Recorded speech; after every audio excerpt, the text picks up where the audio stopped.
Hello hi welcome back Rayalaseema అమ్మాయి. ఎలా ఉన్నారు మీ అందరూ? నేనైతే చాలా బాగున్నాను. మీ అందరు కూడా బాగుండాలని కోరుకుంటున్నాను. ఈరోజు వీడియో వచ్చేసి ఏమి అయినా సాంబార్ అనమాట.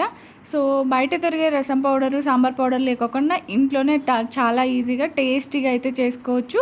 అలాంటి సాంబార్ కనుక మీరు కూడా చేసుకోవాలంటే ఈ వీడియోని అయితే చూసే ముందు చిన్న రిక్వెస్ట్ అండి, ఈ వీడియో కనుక నచ్చితే లైక్ చేయండి, షేర్ చేయండి, సబ్స్క్రైబ్ చేయండి. Please support my channel.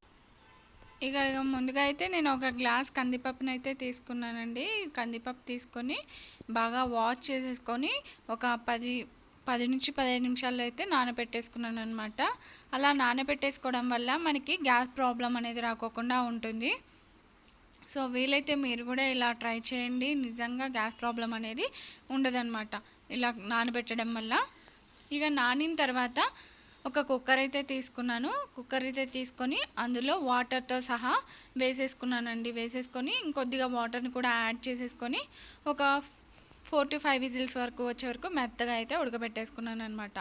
ఇక ముందుగా అయితే నేను ఇక్కడ ఇంకొక ప్రాసెస్ కూడా చిన్నంత నిమ్మకాయ సైజ్ అంత చింతపండుని అయితే తీసుకొని బాగా వాష్ చేసేసుకొని ఇది కూడా నానబెట్టేసుకున్నాను. పప్పు నానబెట్టేసుకున్నప్పుడే చింతపండు కూడా నానబెట్టేసుకోవడం వల్ల మనకి అది బాగా నానుతుంది, అలాగే గుజ్జు కూడా బాగా వస్తుంది.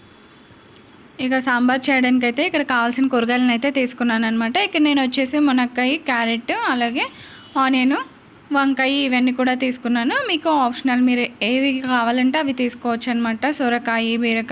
సొరకాయ, బెండకాయ ఇవన్నీ కూడా తీసుకోవచ్చు. ఇక ఇక్కడ వచ్చేసి వంకాయ అయితే తీసుకున్నాను. వంకాయ అయితే బాగా కట్ చేసుకొని ఉప్పు నీళ్ళలో అయితే పెట్టేసుకున్నాను అనమాట. ఉప్పు నీళ్ళల్లో పెట్టేసుకోవడం వల్ల నసరసం రాకోకుండా బాగుంటుంది. ఈ టిప్ని అయితే ఫాలో అవ్వండి నచ్చితే కనుక. నేనైతే ఎప్పుడు వంకాయ కర్రీ చేసినా లేకపోతే సాంబార్ చేసినా వంకాయలు కట్ చేసినప్పుడు ఇలా వాటర్లో అయితే పెట్టేసుకుంటాను.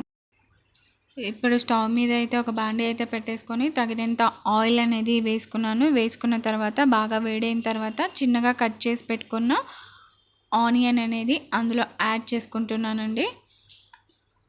అలాగే పొట్టు తీయని వెల్లుల్లిపాయలు, అలాగే ఎండు కొబ్బరి కూడా యాడ్ చేసేసుకుంటున్నాను.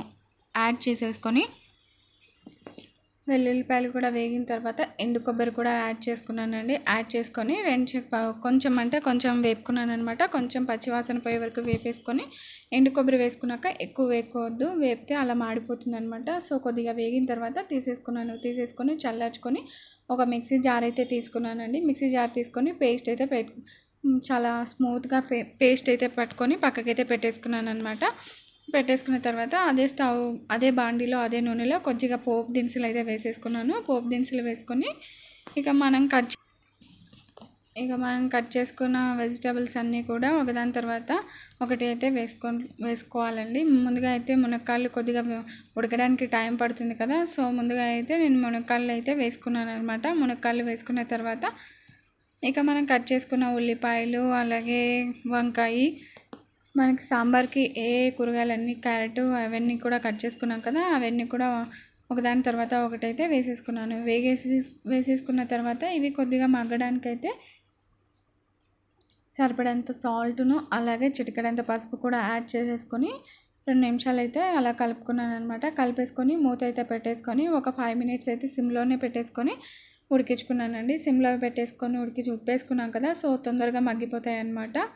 సో అలా కొద్దిగా మగ్గిన తర్వాత ఇంకా టమాటా కూడా యాడ్ చేసుకుంటున్నానండి. టమాటా కూడా యాడ్ చేసేసుకొని టమాటా కూడా కొద్దిగా మగ్గనివ్వాలి. టమాటా కూడా మెత్తబడే వరకు మూత పెట్టేసుకొని అయితే ఉడికించుకోవాలన్నమాట.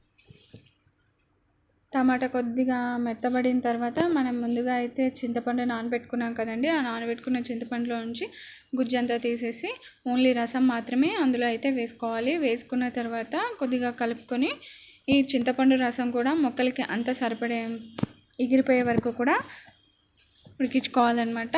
ఈ చింతపండు ఈ స్టేజ్లో వేసుకోవడం వల్ల ముక్కలకి అనేది బాగా పట్టి ముక్కలు కూడా చాలా టేస్ట్గా ఉంటాయి.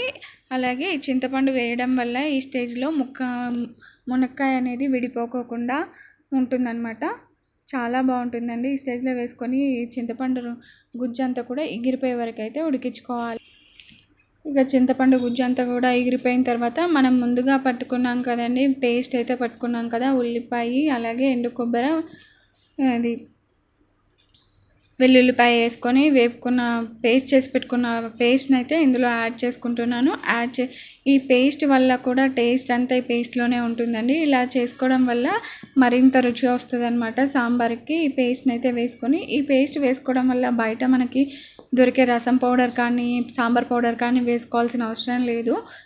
ఈ పేస్ట్ ఒకటి వేసుకుంటే సరిపోతుందన్నమాట. చాలా బాగుంటుందండి. సో ఈ పేస్ట్ అంతా కూడా వేసుకున్న తర్వాత కొద్దిగా వేగిన తర్వాత ఇప్పుడు మనకి సరిపడే టేస్ట్కి సరిపడేంత కారము, అలాగే కొద్దిగా ధనియా పౌడర్ని కూడా యాడ్ చేసుకుంటున్నాను. ధనియా పౌడర్ని కూడా వేసేసుకున్న తర్వాత కలుపుకొని మొత్తం కూడా ఒక 2 నిమిషాలు కారంలోని పచ్చివాసన పోయే వరకు కూడా వేపుకోవాలి. ఇలా వేగిన తర్వాత మనకి ముందుగా అయితే మనము ఉడకబెట్టుకున్నాం కదండి, ఉడకబెట్టుకొని ఉన్న కందిపప్పుని అయితే ఇందులో యాడ్ చేసుకోవాలి. నాకు 4 to 5 విజిల్స్ వచ్చేసరికి చాలా మెత్తగా ఉడికిపోయింది అనమాట. పప్పు ఉత్తితో మెదిపోయే వీళ్ళు లేకోకుండా అంత మెత్తగా ఉడికిపోయింది. సో ఆ విధంగా ఉన్న కందిపప్పుని అయితే అందులో వేసుకున్న తర్వాత మనకి సాంబార్ ఎంత కావాలో అంత చూసుకొని వాటర్ని అయితే యాడ్ చేసుకోవాలండి. వాటర్ అనేది యాడ్ చేసుకున్న తర్వాత ఒక్కసారి టేస్ట్ చూసుకొని సరిపడంత సాల్ట్ కూడా యాడ్ చేసేసుకొని ఒక 10 నిమిషాలు అయితే బాగా ఉడికించుకోవాలి. అలా మూత పెట్టేసి ఒక 10 నిమిషాలు అయితే వదిలేస్తే బాగా ఉడికిపోతుంది. ఉడికిన తర్వాత మనకి మునక్కాయ అనేది ఉడికిందా లేదా అనేది తెలుసుకోవడం కోసం మిగిలిన వెజిటేబుల్స్ అన్నీ కూడా తొందరగానే ఉడికిపోతాయి. మునక్కాయ అనేది ఉడకడానికి కొంచెం టైం పడుతుంది కదా. సో ఉడికిందా లేదా అని తెలుసుకోవడానికి అయితే ఇలా ఒక్కసారి ఒక మునక్కాయ తీసుకొని చేతితో అలా మెదిపారనుకోండి, విడిపోతే కనుక అది ఉడికిపోయినట్టు అని అర్థం అనమాట. అలా ఉడికిన తర్వాత మనము కొంచెం కొత్తిమీర కూడా యాడ్ చేసేసుకొని స్టవ్ బంద్ చేసుకుంటే సరిపోతుంది. ఎంతో టేస్టీ ఏమీ అయినా సాంబార్ అయితే రెడీ అయిపోతుంది. ఈ సాంబార్ వచ్చేసి రైస్ లేక్ కానీ అలాగే ఇడ్లీ లేక్ కానీ చాలా బాగుంటుందండి. ఎటువంటి బయట దొరికే పౌడర్లను వాడుకోకుండా మనం ఈ విధంగా సాంబార్ అనేది చేసుకున్నామంటే చాలా బాగుంటుంది. ఒక్కసారి కనుక మీరు కూడా ట్రై చేసి ఎలా ఉంది ఏంటి అనేది అయితే కామెంట్ చేయండి. ఈ వీడియో కనుక నచ్చితే లైక్ చేయండి, షేర్ చేయండి, సబ్స్క్రైబ్ చేసుకోండి. Please support my channel. Until bye.